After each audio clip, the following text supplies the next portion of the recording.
Welcome back to my video. I hope সবাই ভালো আছো, সুস্থ আছো, আর আমরাও সবাই খুব ভালো আছি। তো সকাল সকাল দেখো উঠে রান্নায় চলে এসেছি। আজকে মাছের তেল আর ডিম দিয়ে একটা চচ্চড়ি বানাবো, আর বানাচ্ছি হচ্ছে মুসুরির ডাল পাতলা করে।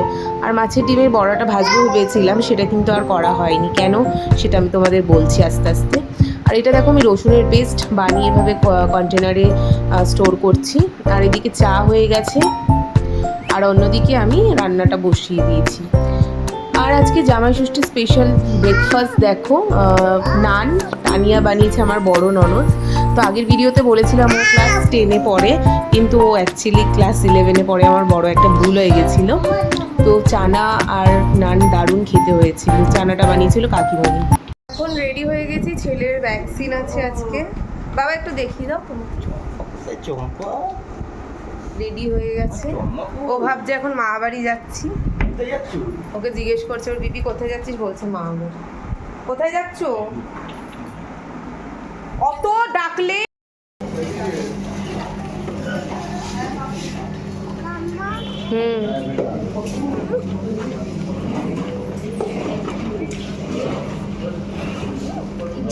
তো তোমরা এখানে দেখতেই পাচ্ছ অনেকটা মাটন রয়েছে। তো জামাই ষষ্ঠীতে আজকে স্পেশাল রান্না হচ্ছে মাটন। আমি এগুলো সকাল থেকে কিছুই জানতাম না, পরে জেনেছি।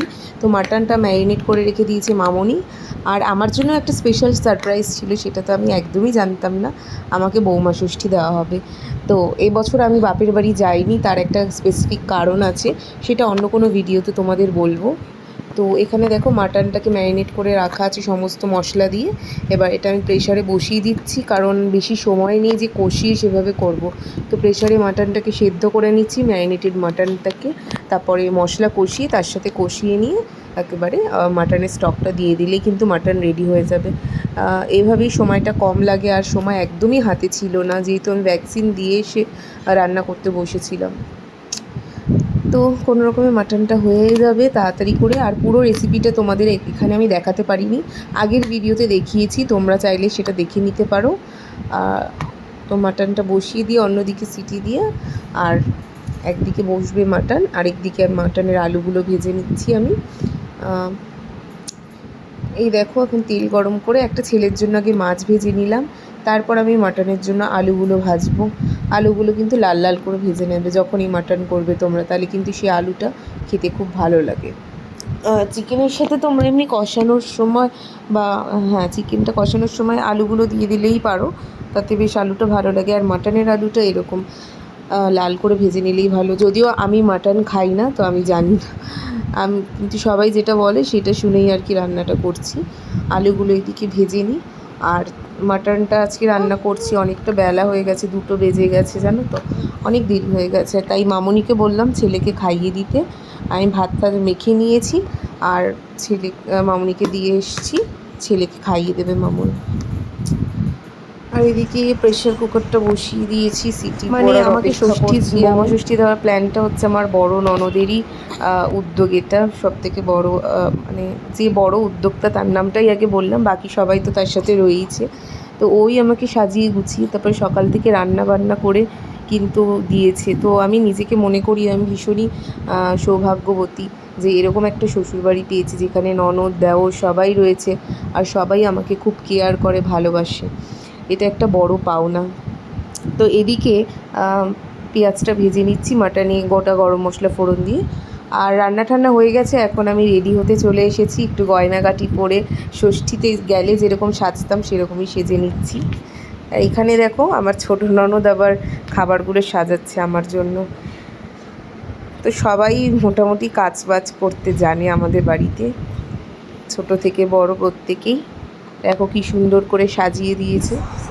আর আমি রেডি হয়ে গেছি, কিছু মেকআপ টেকআপ কিচ্ছু করিনি, জাস্ট একটা শাড়ি পরেছি আর গয়না পরে নিয়েছি। এই নো মেকআপ লুক না, নো মেকআপ, কোনো মেকআপ করিনি, জাস্ট ফেস ওয়াশ করে শাড়িটা চেঞ্জ করে চলে এসেছি। তো আজকে মেনুটা তোমাদেরকে দেখিয়ে দিই। সাদা ভাত, পোলাও, স্যালাড, আর এখানে আছে মাছ ভাজা, আর পটল ভাজা, পাঁপড় ভাজা, আলু ভাজা, মিষ্টি, চাটনি, আর এটা হলো মাছের মাথা দিয়ে মুগের ডাল, চিকেন, মাটনও আছে, মাটন আমি খাই না, এই যে মাটন। তাই চিকেন খাবো। সবাই একসাথে বসে পড়েছি খেতে।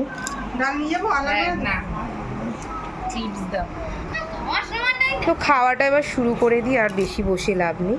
আর এখন রেডি হয়ে খেতে বসে পড়েছি। ধান দ্রব্য দিয়েও আশীর্বাদ করার কথা চলছিল, বাট সেটা আর করে ওঠা হয়নি, কারণ অনেকটা বেলা হয়ে গেছিলো, 3টে বেজে গেছে তখন, আর 3:30 থেকে আমার পড়ানো ছিল। আর এখন দেখো আমি আর বোন একটু মা বাবার সাথে দেখা করতে গেলাম ষষ্ঠীর দিনে। ষষ্ঠীরা পালন হয়নি, তাতে কোনো ব্যাপার না, মা বাবার সাথে একবার দেখা করে এলাম, এটাই শান্তি।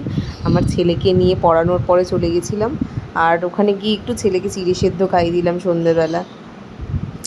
আর বোন আবার মিয়মোড়ে থেকে কত কিছু খাবার দাবার নিয়ে এসেছে, কিন্তু সেগুলো আর কিছুই খাইনি। দুপুরে এত খাওয়া দাওয়া হয়ে গেছিলো যে পেটটা আমার খালি হয়নি, সন্ধে অবধি পেটটা ভার হয়েছিল, তাই আমি কিচ্ছু খাইনি এসব। আর আমার ছেলে তো সমস্ত কিছু লণ্ডভণ্ড করার ধান্দাতেই থাকে। আর এখানে দিদুনের থেকে ওর কিছু পাওনা হয়েছে, সেটা নিয়ে খুব আনন্দ, সেটা নিয়ে লাফালাফি করছে। ও অবশ্য বোঝে না টাকার মূল্যটা এখনও অবধি, কিন্তু এই জিনিসটা যে টাকা বলে এটাকে, সেটাও ভালো মতো জেনে গেছে। তো টাকা পেলে খুব খুশি হয়, আমরাও খুশি হই, বাচ্চারাও খুশি হয় আর কি। তো তাড়াতাড়ি করে আবার চলেও এসেছিলাম, বেশিক্ষণ থাকিনি বাপের বাড়িতে। এখন 10টা বাজে না রে? এসি সুইচটা কি? এখন প্রায় 10টা বাজে, ঠিক এক্স্যাক্ট টাইমটা জানি না, আমার ঘরের ঘড়ি খারাপ হয়ে গেছে, এখনও সারানো হয়নি। তো যাই মারছি। হ্যাঁ, ভিডিও করলেই চলে আসে। এটা কি করছি? আর মুখে দেখো চক মেখেছে, আমার গায়েও মাখিয়েছে, আর ওর মুখে মেখেছে পাউডারের মতো সাদা সাদা। তো আমাদের এখানে এত প্রতীক্ষার পর এতক্ষণ বাদে বৃষ্টি এসেছে, ওয়েদারটা বেশ ঠান্ডা ঠান্ডা হয়ে গেল, ভালোই বৃষ্টি হচ্ছে। আর ছেলের জন্য এখন আমি বানাচ্ছি একটু মাছের স্টু বলতে পারো, মানে মাছটা আদা রসুন পেঁয়াজ আর একটা কাঁচা লঙ্কা সব কুচো করে দিয়ে তেল দিয়ে, তো ছেলের জন্য ওই মাছটা করে নিয়ে ওকে খাই। আর একটু ধনেপাতা দিয়েছি, কাঁচা তেল সর্ষের তেল দিয়ে বসিয়ে দিয়েছি। ওটা হয়ে গেলে ওকে ভাত খাওয়াবো, আর আমিও তারপর খাবো। কেন, কি করি? তো চলো আবার কিছুক্ষণ বাদে তোমাদের সাথে কথা বলছি। ঘড়িটা দেখো চেঞ্জ হয়ে গেছে আমাদের, মানে এটা নতুন ঘড়ি লাগানো হয়েছে, আর বাজে এখন 11:20। এই ছেলেটার অবস্থা কি করছো? নো স্পোকিং করছো কেন? তো 11:20 বেজে গেছে, অনেকটাই রাত হয়ে গেছে, আর ডিনারটা আমি এখনই সারলাম। আজকে ডিনার করতেও লেট হয়ে গেল, ইদানিং আমার একটু ডিনার করতে লেট হয়ে যাচ্ছে। কি করছো বাবা? মানে এখনো ওর এনার্জি লেভেল ঠিক সকালে ঘুম থেকে উঠে যেরকম থাকে সেরকমই, আমাদের এত এনার্জি থাকে না। তাহলে বলে দে গীতা। মা গো, ঠাম্মির সাথে সিরিয়াল দেখে, গীতা LLB সেটাই বলছে, আরেকবার বল। মানে ভাবতে পারছো আজকালকার বাচ্চাদের অবস্থাটা? তো চলো আজকে আর বেশি কথা বলছি না, সারাটা দিন ভীষণ মানে একটা টাফ শিডিউল গেল আমার, তার সাথে অনেক মজা হলো, অনেক আনন্দ হলো। মানে এর আগের বার বলতে আরেকবার আমাকে বৌমা ষষ্ঠী দেওয়া হয়েছে, তারপরে তো দাঁড়াও আমি কথা বলে নিই, তো এইবার আবার সেকেন্ড বার দেওয়া হলো। তো আজকে দিনটা ভীষণ মজা করে কাটলো, ভালো কাটলো। তো আমি ব্লগটা আজকে এখানেই এন্ড করছি, দেখা হচ্ছে তোমাদের সাথে আগামী একটা ব্লগে। ততক্ষণের জন্য তোমাদের সবাইকে গুড নাইট, টাটা।